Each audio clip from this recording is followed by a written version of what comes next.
One आधुनिक भारत का इतिहास में आप सभी को स्वागत करती हूँ। 18 वर्ष की आयु में स्नातक, 20 वर्ष की आयु में प्रोफेसर तथा सुधारक के सह संपादक, 25 वर्ष की आयु में सार्वजनिक सभा और प्रांतीय सम्मेलन के मंत्री, 29 वर्ष की आयु में राष्ट्रीय कांग्रेस के मंत्री, 31 वर्ष की आयु में महत्वपूर्ण रॉयल कमीशन के समक्ष अग्रणी प्रभार, 34 वर्ष की आयु में प्रांतीय विधायक, 36 वर्ष की आयु में इंपीरियल विधायक, 39 वर्ष की आयु में भारतीय राष्ट्रीय कांग्रेस के अध्यक्ष, एक देशभक्त जिसे महात्मा गांधी ने स्वयं अपना गुरु माना है तो इन शब्दों में एक जीवनीकार ने वर्णन किया है तो गोपाल कृष्ण गोखले का। कांग्रेस ने स्वराज्य प्रस्ताव वर्ष 1905 में ईस्वी में पारित किया गया। प्रस्ताव का उद्देश्य था स्वशासन सुनिश्चित करना। स्वराज को बतौर राष्ट्रीय मांग के रूप में सर्वप्रथम रखा था तो दादा भाई नौरोजी ने कांग्रेस के मंच से भारतीय राष्ट्रीय कांग्रेस के जिस अधिवेशन में प्रथम बार स्वराज शब्द व्यक्त किया गया था तो वह है कलकत्ता अधिवेशन 1906 ईस्वी। स्वराज शब्द का प्रयोग सर्वप्रथम किया तो दयानंद सरस्वती ने। भारत में ग्रेट ओल्ड मैन की संज्ञा दी गई तो दादा भाई नौरोजी को। दादा भाई नौरोजी के विषय में सत्य कथन है तो उन्होंने poverty and un-British rule in India पुस्तक लिखी थी। उन्होंने गुजराती के प्रोफेसर के रूप में यूनिवर्सिटी कॉलेज लंदन में कार्य किया था। उन्होंने बम्बई में महिला शिक्षा की नींव रखी थी। दादा भाई नौरोजी के विषय में सत्य है वह पहले भारतीय थे जो एल्फिंस्टन कॉलेज बम्बई में गणित एवं भौतिकी के प्रोफेसर नियुक्त हुए थे। 1892 ईस्वी में उन्हें ब्रिटिश पार्लियामेंट का एक सदस्य निर्वाचित किया गया था। उन्होंने एक गुजराती पत्रिका राष्ट्रगोफ्तार का आरंभ किया था। ब्रिटिश पार्लियामेंट में चुना जाने वाला प्रथम भारतीय था दादा भाई नौरोजी। नरम दल और गरम दल के रूप में भारतीय राष्ट्रीय कांग्रेस का विभाजन हुआ तो सूरत अधिवेशन में। 1907 ईस्वी के भारतीय राष्ट्रीय कांग्रेस के सूरत के वार्षिक अधिवेशन के अध्यक्ष थे तो आर.बी. घोष। भारतीय राष्ट्रीय कांग्रेस के वर्ष 1906 ईस्वी में विख्यात कलकत्ता अधिवेशन में 4 संकल्प पारित किए गए थे। सूरत में 1907 ईस्वी में हुए कांग्रेस के अगले अधिवेशन में इन चारों संकल्पों को स्वीकार करने तथा उन्हें अस्वीकृत करने के प्रश्न पर कांग्रेस में विभाजन हो गया था। एक संकल्प जो इन चारों संकल्पों में नहीं था तो बंगाल के विभाजन को रद्द करना। आगे क्वेश्चंस देखते हैं फ्रेंड्स। 20वीं सदी के प्रारंभिक वर्षों में कांग्रेस में विभाजन की प्रक्रिया शुरू हुई तो कांग्रेस आंदोलन की रणनीतियों पर, कांग्रेस आंदोलन के उद्देश्यों पर, कांग्रेस आंदोलन में लोगों की भागीदारी पर। भारतीय राष्ट्रीय कांग्रेस का प्रथम विभाजन 1907 ईस्वी में हुआ। सूरत विभाजन का नेतृत्व किया था तो तिलक ने। वर्ष 1907 ईस्वी में सूरत में भारतीय राष्ट्रीय कांग्रेस के विभाजन का मुख्य कारण था अंग्रेजी सरकार के द्वारा नरमपंथियों की वार्ता करने की क्षमता के बारे में चरमपंथियों में विश्वास का अभाव। अब हम मुस्लिम लीग का गठन 1906 ईस्वी के बारे में क्वेश्चंस देखेंगे फ्रेंड्स। सर सैयद अहमद खां और सर मोहम्मद इकबाल आगा खां तथा नवाब सलीमुल्लाह खान में से ऑल इंडिया मुस्लिम लीग की स्थापना की थी तो नवाब सलीमुल्लाह खान ने। 1906 ईस्वी में मुस्लिम लीग की स्थापना हुई थी तो कहाँ, ढाका में हुई थी।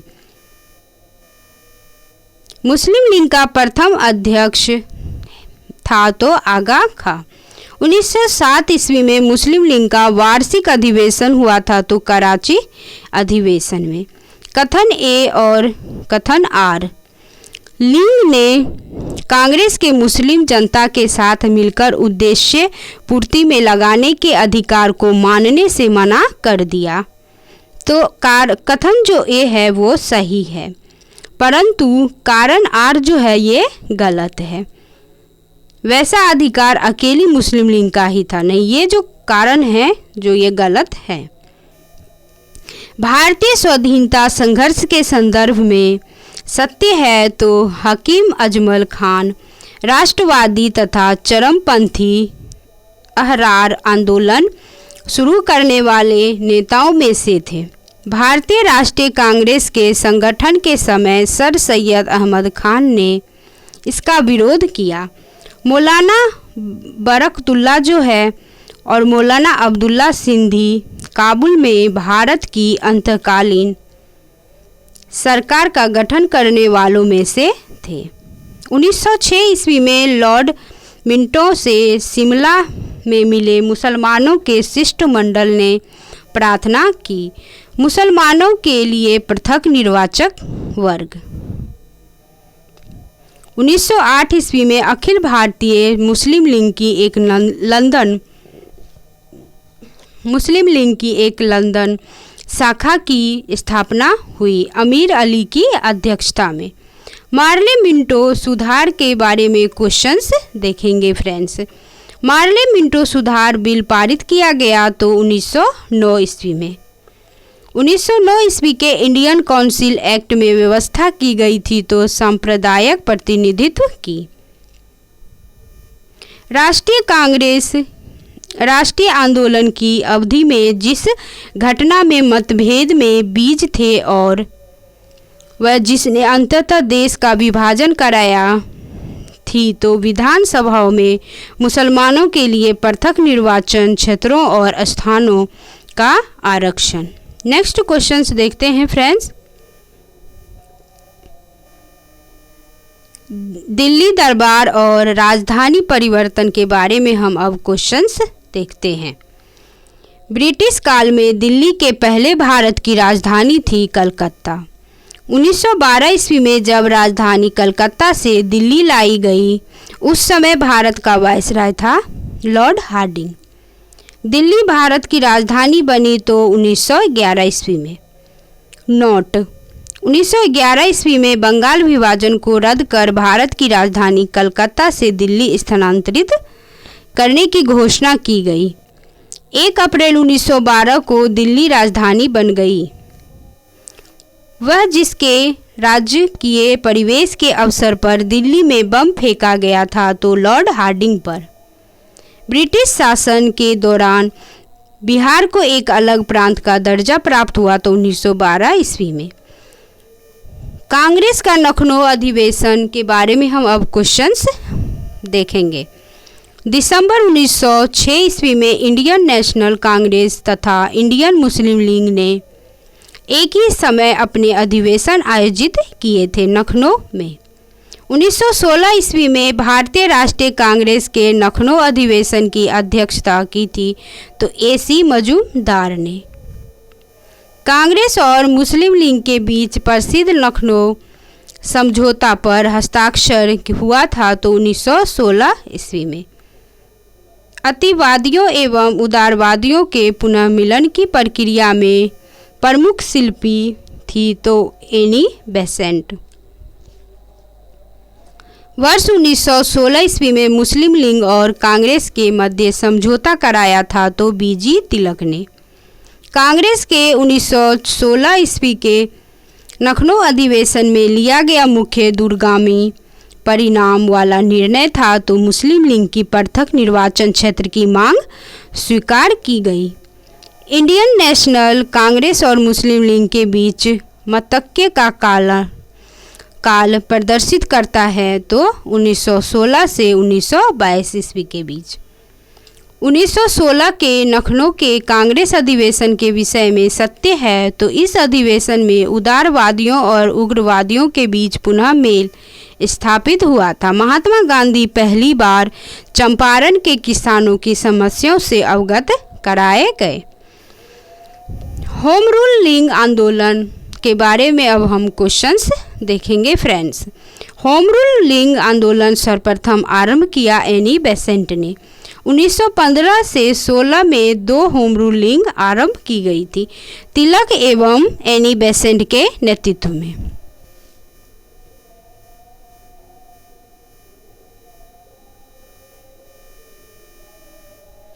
एनी बेसेंट मुख्यतः संबद्ध रही है तो गृह शासन आंदोलन से।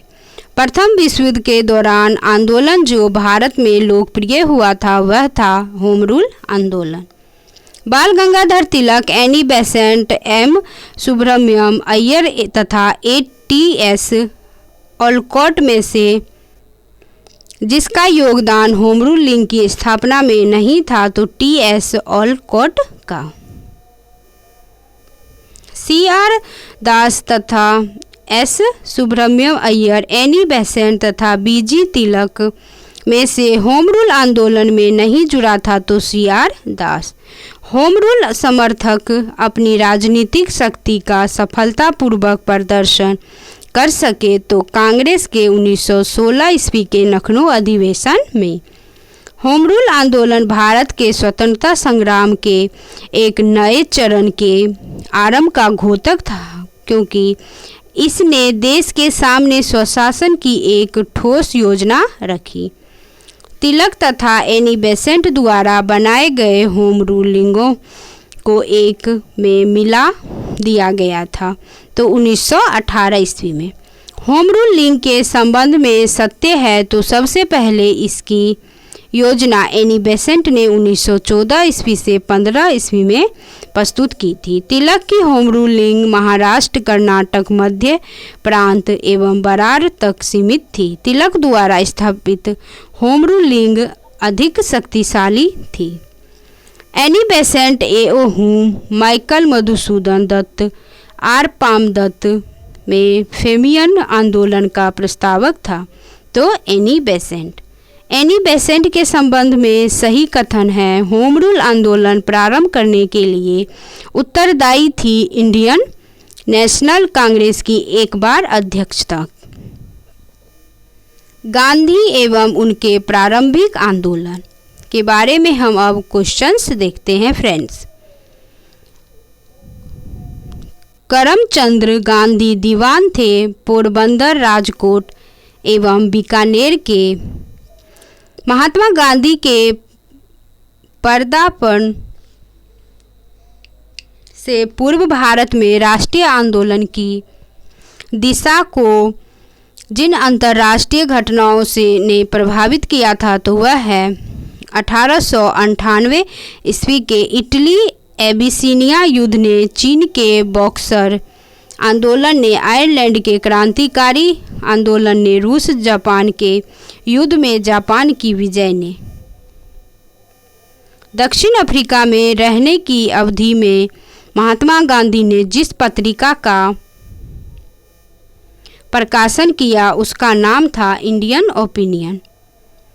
फिनिक्स फॉर्म है तो डरबन, दक्षिण अफ्रीका में।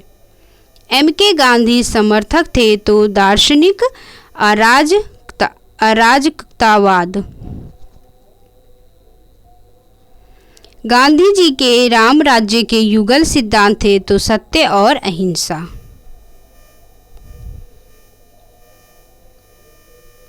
गांधी जी की दृष्टि में अहिंसा का अर्थ है सत्य की प्राप्ति का रास्ता। गांधी के संदर्भ में बिना मार्क्सवाद के मार्क्सवादी, बिना समाजवाद के समाजवादी, बिना व्यक्तिवाद के व्यक्तिवादी तथा समाजवादियों में एक व्यक्तिवादी और समाजवादियों में एक मार्क्सवादी में से सही है। समाजवादियों में एक व्यक्तिवादी और समाजवादियों में एक मार्क्सवादी। गांधी की सत्याग्रह रणनीति में सबसे अंतिम स्थान प्राप्त है हड़ताल को। गांधी जी के सिद्धांत के अनुसार सही है तो सत्याग्रही का शस्त्र अहिंसा है और सत्याग्रही को अपने संकल्प में दृढ़ विश्वास होना चाहिए। सत्याग्रही को विरोधियों के प्रति द्वेष भाव नहीं रखना चाहिए। गांधी जी के अनुसार हिंसा का क्रूरतम रूप है गरीबी का स्थायित्व। गांधी जी ने परिवार नियोजन हेतु तरीका बताया तो आत्मनियंत्रण। महात्मा गांधी दक्षिण अफ्रीका से भारत लौटे तो 1915 ईस्वी में। गांधी जी दक्षिण अफ्रीका में रहे थे तो 21 वर्ष तक। दक्षिण अफ्रीका के जिस रेलवे स्टेशन पर गांधी को ट्रेन से फेंका गया तो पीटरमारित्सबर्ग। एम.के. गांधी ने भारतीय राष्ट्रीय कांग्रेस के जिस अधिवेशन में सर्वप्रथम भाग लिया था तो वह है कलकत्ता अधिवेशन 1901 ईस्वी में। भारत के स्वतंत्रता आंदोलन के दौरान महात्मा गांधी द्वारा स्थापित साबरमती आश्रम स्थित है तो अहमदाबाद नगर के बाहर। महात्मा गांधी ने अहमदाबाद के निकट साबरमती के किनारे एक आश्रम बनाया था तो इसे कहा जाता है सत्याग्रह आश्रम। महात्मा गांधी के शब्द साबरमती, फिनिक्स, वर्धा तथा सदाकत आश्रमों में सबसे पुराना है तो फिनिक्स आश्रम। गांधी जी ने सेवा धर्म अपनाया था तो दक्षिण अफ्रीका में। महात्मा गांधी के राजनीतिक गुरु थे तो गोपाल कृष्ण गोखले। महात्मा गांधी के अनुसार राजनीति का तात्पर्य है तो जन कल्याण के लिए सक्रियता। सत्याग्रह शब्द को गढ़ा था तो महात्मा गांधी ने। भारत के स्वतंत्रता संघर्ष के दौरान सबसे पहले सत्याग्रह किया था तो महात्मा गांधी ने। मोहनदास करमचंद गांधी सर्वाधिक जाने जाते हैं तो भारतीय स्वतंत्रता को प्राप्त करने के लिए निष्क्रिय विरोध करने के लिए। विदेशी वस्त्रों की बर्बादी ही उनके साथ सर्वोत्तम व्यवहार है कहा था तो महात्मा गांधी ने। ब्रिटिश निर्मित उत्पादों का गांधी का बहिष्कार प्रभावी हुआ क्योंकि ब्रिटेन भारत को एक बड़ा निर्मित वस्तुओं का बाजार समझता था।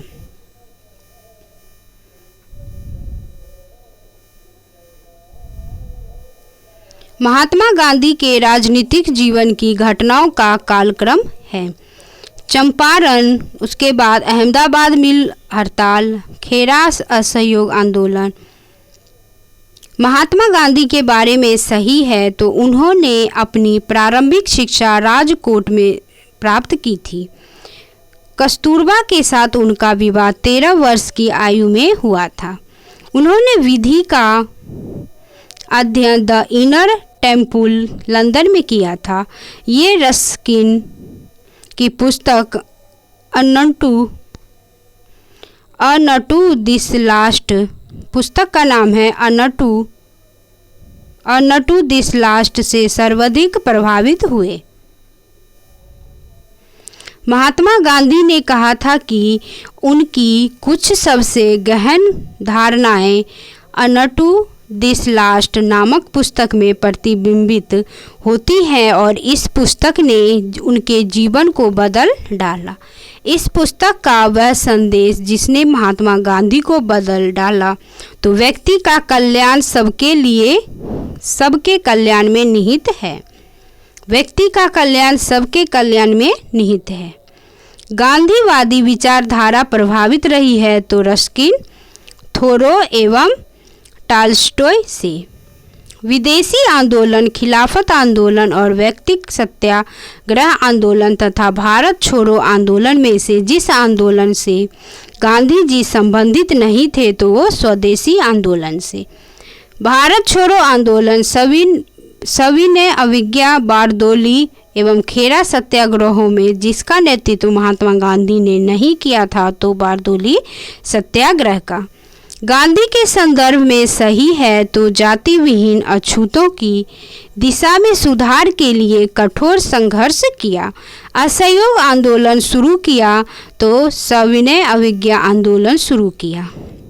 महात्मा गांधी को सर्वप्रथम राष्ट्रपिता कहा था तो सुभाष चंद्र बोस ने। गांधी के नाम के पहले महात्मा जोड़ा गया तो चंपारण सत्याग्रह के दौरान। गांधी जी को सर्वप्रथम महात्मा के तौर पर संबोधित किया था तो रविंद्रनाथ टैगोर ने। नोआखाली काल में महात्मा गांधी के सचिव थे तो प्यारे लाल।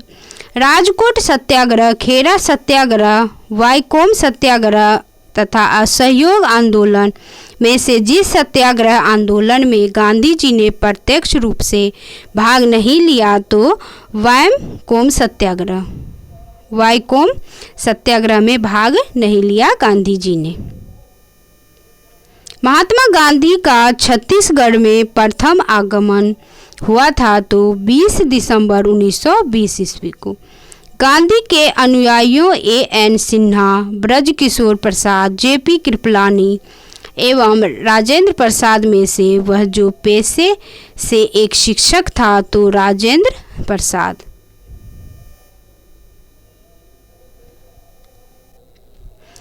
G.D. बिरला, जमनालाल बजाज, J.R.D. टाटा एवं बालचंद्र हीराचंद्र उद्योगपतियों में से वह व्यक्ति जो लंबे समय तक AICC के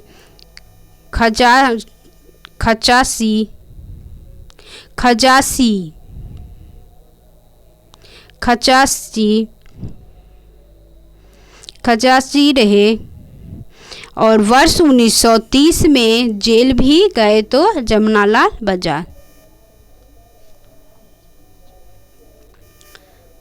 नेक्स्ट क्वेश्चंस देखते हैं फ्रेंड्स।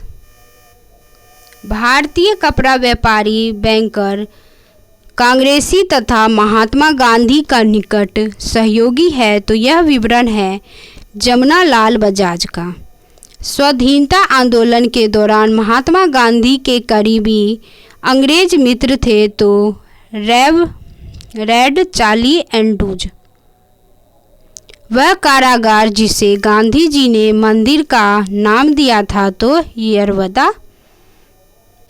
महात्मा की स्वाधीनता के समय महात्मा गांधी तो कांग्रेस के सदस्य नहीं थे। गांधी जी की मृत्यु पर जिसने कहा था हमारे जीवन से प्रकाश चला गया तो जवाहरलाल नेहरू ने।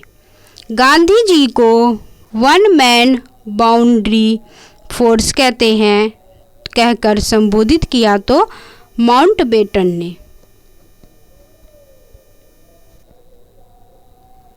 जिसने महात्मा गांधी को आदेशित किया था कि वह भारत में प्रथम वर्ष खुले कान पर मुंह बंद कर व्यतीत करे तो गोपाल कृष्ण गोखले ने। भारतीय राजनीति में प्रवेश के पूर्व 1 वर्ष तक देश में पर्यवेक्षक एवं विद्यार्थी के रूप में रहने की सलाह गांधी जी को दी थी तो गोपाल कृष्ण गोखले ने।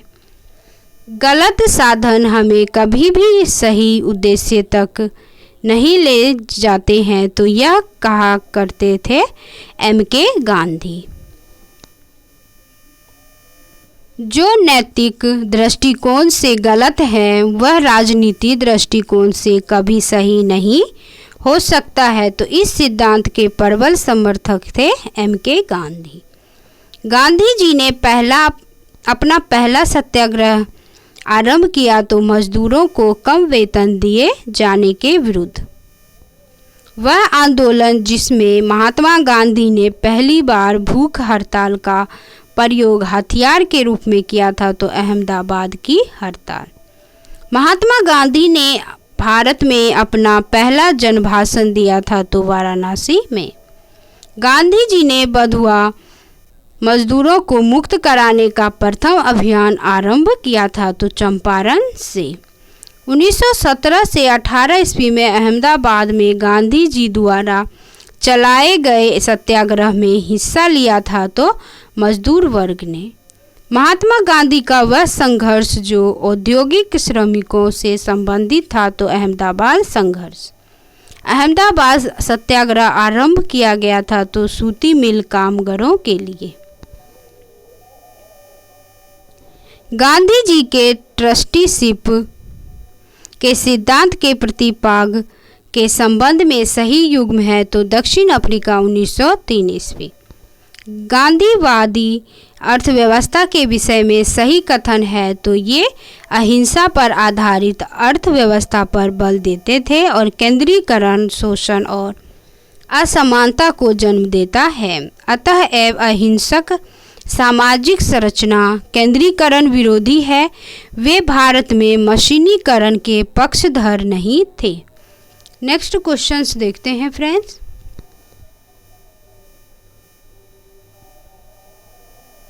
M.K. गांधी के अनुसार अस्पृश्यों का सामाजिक आर्थिक सुधार संपन्न किया जा सकता है तो उनके लिए कुटीर उद्योग स्थापित करके। गांधीयन इनोवेशन गांधी जी का नवाचार का तात्पर्य है तो कम निवेश से अधिक उत्पादन अधिक लोगों के लिए। खेरा सत्याग्रह, सविनय अवज्ञा आंदोलन, असहयोग आंदोलन तथा चंपारण सत्याग्रह में से वह घटना जो सबसे पहले हुई तो चंपारण सत्याग्रह। चंपारण में तिनकठिया प्रथा का तात्पर्य था 3/20 भूभाग पर नील की खेती करना। गांधी जी ने भारत में पहली बार सत्याग्रह आंदोलन बिहार में प्रारंभ किया तो चंपारण से। गांधी जी का चंपारण आंदोलन था तो नील कर्मियों की समस्या के समाधान हेतु। सही कथन है तो चंपारण जांच में आचार्य JP कृपलानी महात्मा गांधी के सहयोगियों में से एक थे। चंपारण संघर्ष में जिन्होंने महात्मा गांधी का साथ दिया था तो वे थे राजेंद्र प्रसाद, अनुग्रह नारायण सिन्हा। महात्मा गांधी के चंपारण सत्याग्रह से संबद्ध है तो राजकुमार शुक्ल। चंपारण आंदोलन से संबंधित है तो राजेंद्र प्रसाद, अनुग्रह नारायण सिन्हा, JP कृपलानी। दक्षिण अफ्रीका से लौटने के पश्चात गांधी जी ने प्रथम सफल सत्याग्रह आरंभ किया तो चंपारण में। महात्मा गांधी ने सर्वप्रथम जिस किसान आंदोलन में भाग लिया वह है चंपारण। नील की खेती के संबंध में चंपारण में महात्मा गांधी को आमंत्रित किया तो राजकुमार शुक्ल ने। चंपारण सत्याग्रह के संबंध में सही है तो यह किसानों से जुड़ा था। इसे तिनकठिया प्रथा के विरुद्ध संचालित किया गया था और डॉक्टर राजेंद्र प्रसाद और JP कृपलानी ने इसमें M.K. गांधी को सहयोग दिया था। चंपारण नील आंदोलन के राष्ट्रीय नेता थे तो महात्मा गांधी। महात्मा गांधी के चंपारण सत्याग्रह का विरोध किया था तो N.G. रंगा ने। खेरा के किसानों के पक्ष में महात्मा गांधी के सत्याग्रह संगठित करने का कारण था तो अकाल पड़ने के बावजूद प्रशासन ने भू राजस्व की उगाही स्थगित नहीं की थी। वीडियो देखने के लिए friends thank you so much. अगर चैनल को सब्सक्राइब नहीं किया तो प्लीज़ चैनल को सब्सक्राइब कीजिए। ये वीडियो सभी एग्जाम्स के लिए बहुत ही यूजफुल है। वीडियो देखने के लिए थैंक यू सो मच।